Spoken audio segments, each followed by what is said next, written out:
오늘 말씀드릴 주제는요, 미국이 2017년도 가을에 북한을 선제 타격할 계획을 검토했다는 확정적인 발언이 나왔습니다.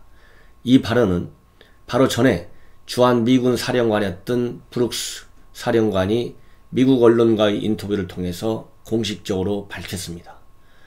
그렇다고 본다면 미국의 대북 선제 타격이 검토된 것은 지금까지 확인된 것은 이번을 포함해서 2번입니다. 첫 번째는 시청자 여러분들 기억하시겠죠. 90년대 초에 북한이 NPT를 탈퇴하면서 영변 핵 실험 시설을 적극적으로 가동하고 이러한 징후들 때문에 클린턴 대통령이 북한 타격을 공식 검토했는데 당시 YS가 반대하고 나서면서 무산된 것으로 그렇게 확인이 된 바 있습니다. 이것은 비밀이 해제된 미국 문서를 통해서도 공식적으로 확인이 됐습니다. 그런데 이번에 북한에 대한 선제 타격 계획이 확인된 것은 바로 앞에서 말씀드린 대로 브룩스 전 미군 사령관이 언론 인터뷰를 통해서 밝혀진 것입니다. 그렇다고 본다면 왜 이렇게 미국의 대북 선제 타격이 검토됐는지 그 배경을 알아볼 필요가 있습니다. 트럼프 대통령은 대선 캠페인 때부터 김정은이하고 햄버거도 먹을 수 있고 또 강력한 군사 압박, 경제 압박을 가할 수 있다는 그 캠페인 활동을 벌였습니다. 그러면서 김정은이는 계속해서 핵 실험과 미사일 발사 실험을 했습니다. 그러는 가운데 결국 2017년도 11월 말 김정은이가 화성 15형이라고 하는 ICBM급 미사일을 발사하는 데 성공했습니다.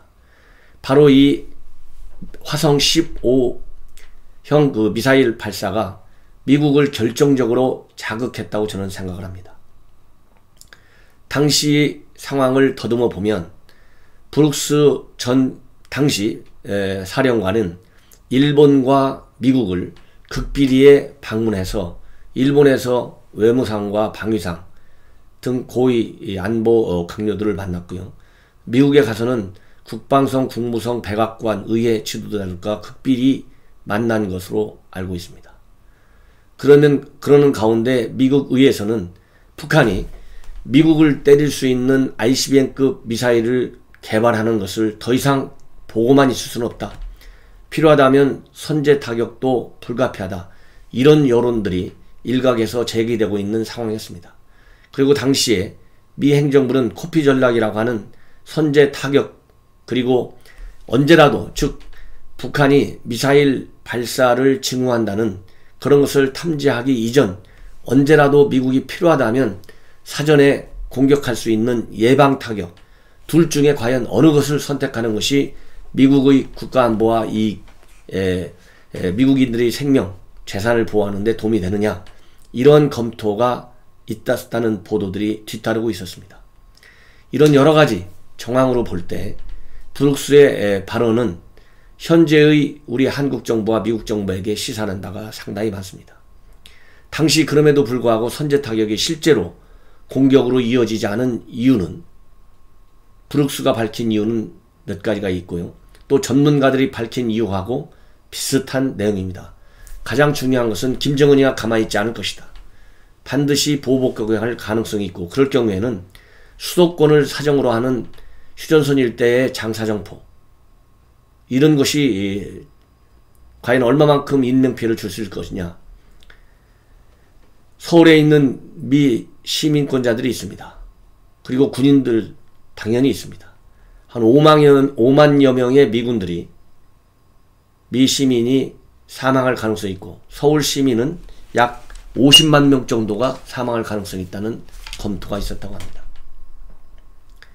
그 다음에 중요한 또 이유 중에 하나는 지금은 북한이 김정은이가 핵 공격, 타격, 반격 능력을 갖추고 있습니다. 이럴 경우에 엄청난 방사능 후폭궁이 불가피합니다. 지금 일본 내에서 2차 대전 때 미군이 투하한 핵폭탄의 그런 방사능 피해가 아직도 남아 있습니다. 이런 것을 미국이든 한국이든 우려하지 않을 수 없었겠죠. 여러 가지 이런 정황, 그런 피해, 그런 가능성을 우려해서 선제 타격을 계획은 했지만은 실행에 옮기지 않은 것으로 그렇게 파악이 되고 있습니다. 그리고 당시에 2017년도 12월에 브룩스가 일본과 미국을 극비 방문할 때 중국의 정쩌광 부부장이 전격적으로 또 미국을 방문했습니다. 제가 보기에는 이 사람은 미국을 가서 과연 선제 타격이라고 하는 것이 실질적으로 실행에 옮길 수 있는 계획으로까지 구체화되고 있는지 여부를 탐문하는 데 1차적인 목표가 있지 않았을까 추정을 해봅니다. 그래서 당시에 실제로 언론에 많이 나오는 미국의 코피 전략이 단순한 어떤 작전 개념이 아니라 실전 전략, 실전 공격 계획의 일환으로 검토됐다고 하는 것이 이제 확인이 된 것입니다. 그렇다고 본다면 현재 북한과 미국 간에 그리고 남북한 간에 핵 문제가 거론이 되고 있지 않습니까? 많은 전문가들이 김정은이는 핵 폐기, 핵 시설 이런 핵 정보를 다 일괄적으로 신고해서 폐기하겠다고 나올 가능성은 희박하다고 보고 있고요. 그리고 트럼프도 지금 2월 말 미북 간의 정상회담을 앞두고 초기 단계의 강한 결기를 이제는 포기한 것 같습니다.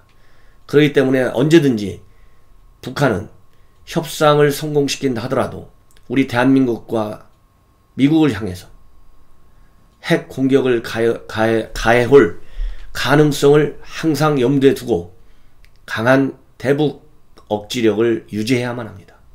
그러나 우리 정부는 지난 8월 평양 정상회담 때 남북 군사합의서를 졸속으로든 전적으로든 만들고 비준 조치까지 해서 현재 발효 중에 있습니다.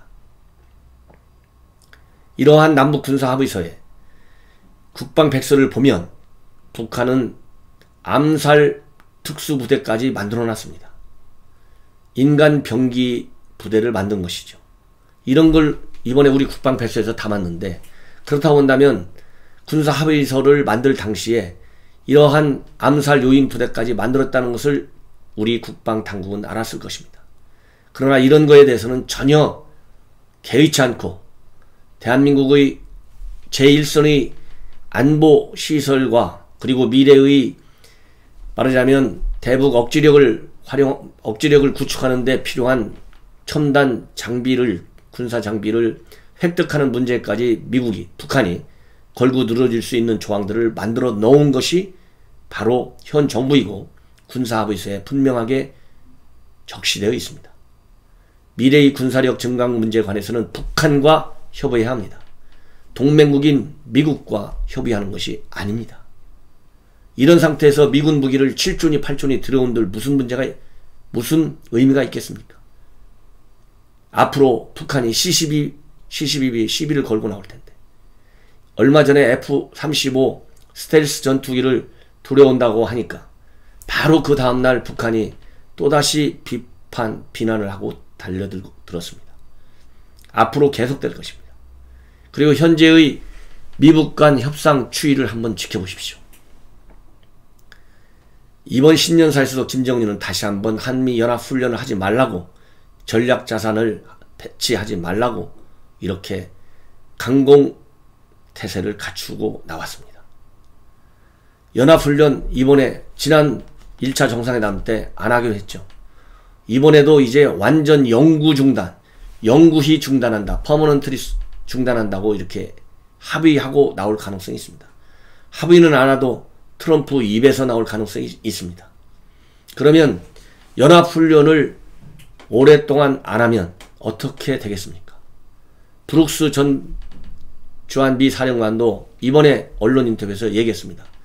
훈련보다 더 나은 대안은 없다고 얘기했습니다. 훈련보다 더 나은 대안은 없다.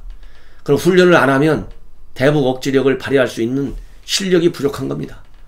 있으나마나한 군대가 되는 거죠. 그 다음에 김정은이가 나올 게 뭡니까? 너희들 훈련 나라는 미군 왜 한국에 두고 있나? 빨리 빼. 이럴 거 아니겠습니까? 그 다음에 뭡니까 이제? 시간이 지나면서 완벽한 사자간 평화협정이 체결됩니다. 그러면 주한미군은 영구히 떠나게 됩니다. 훈련을 영구히 안 하는 게 아니고요. 주한미군이 한국 땅을 영구히 철수합니다. 그 다음에는 이제 어떻게 됩니까? 한미동맹은 휴지 조각에 불과합니다.